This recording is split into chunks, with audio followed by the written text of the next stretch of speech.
ফরিদপুরে যাত্রীবাহী বিআরটিসি বাসের সঙ্গে একটি অ্যাম্বুলেন্সের মুখোমুখি সংঘর্ষে একই পরিবারের 4 জন সহ মোট 5 জন নিহত হয়েছেন।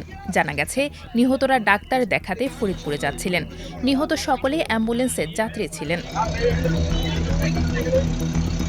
24 মে সকাল 10:30টার দিকে ঢাকা-বরিশাল মহাসড়কে নগরকান্দা সদর উপজেলার শঙ্করপাশা এলাকায় এ দুর্ঘটনা ঘটে। নিহতরা সকলেই মাদারীপুর জেলার সদর উপজেলার মোস্তফাপুর ইউনিয়নের বালিয়া গ্রামের বাসিন্দা। ওই অ্যাম্বুলেন্স আর ওই বিআরটিসি সামনাসামনি রোডের উপরে পরে ওই আরো লোকজন আসলো, পাশের বাড়ি লোকজন এসে পরে ওই গাড়ি থেকে হলো লাশ নামালো 3 জন।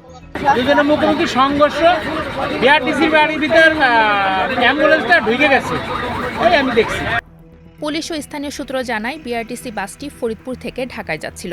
অন্যদিকে অ্যাম্বুলেন্সটি মাদারীপুর থেকে ফরিদপুর আসছিল। সকাল 10:30টার দিকে শঙ্করপাশা এলাকায় পৌঁছালে বাসটির সঙ্গে অ্যাম্বুলেন্সের মুখোমুখি সংঘর্ষ হয়।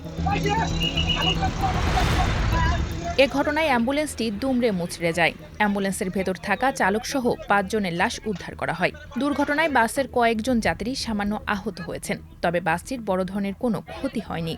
তাৎক্ষণিকভাবে আমরা লাশগুলো রেস্কিউ করে আমরা দ্রুত হাসপাতালে করেছি। আর এদিকে রোডটা আমরা ক্লিয়ার রাখার চেষ্টা করি। রোডের এক সাইড দিয়ে গাড়ি যানবাহন চলাচল করে আমাদের রেকর্ড চলে আসছে। এখনই এই যে গাড়িগুলো, যেগুলো দুর্ঘটনা কবলিত গাড়ি, এই গাড়িগুলো এখনই এখান থেকে অপসারণ করে নিয়ে যাওয়া হবে। নগরকান্দার উপজেলা নির্বাহী কর্মকর্তা মোহাম্মদ সাইফুল ইসলাম জানান, এ ঘটনায় তদন্ত চলছে। নিহতদের আর্থিক সহায়তার জন্য উপজেলা প্রশাসন সর্বোচ্চ সহায়তা করবে।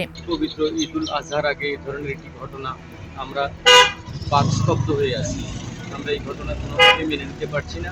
তো কী কারণে এটি ঘটলো, এই দুটি অনুসন্ধান এবং তদন্ত করে দোষী ব্যক্তিদের আইনগত পদক্ষেপ নেওয়া হবে, তাদেরকে আইনের আওতায় আনা হবে।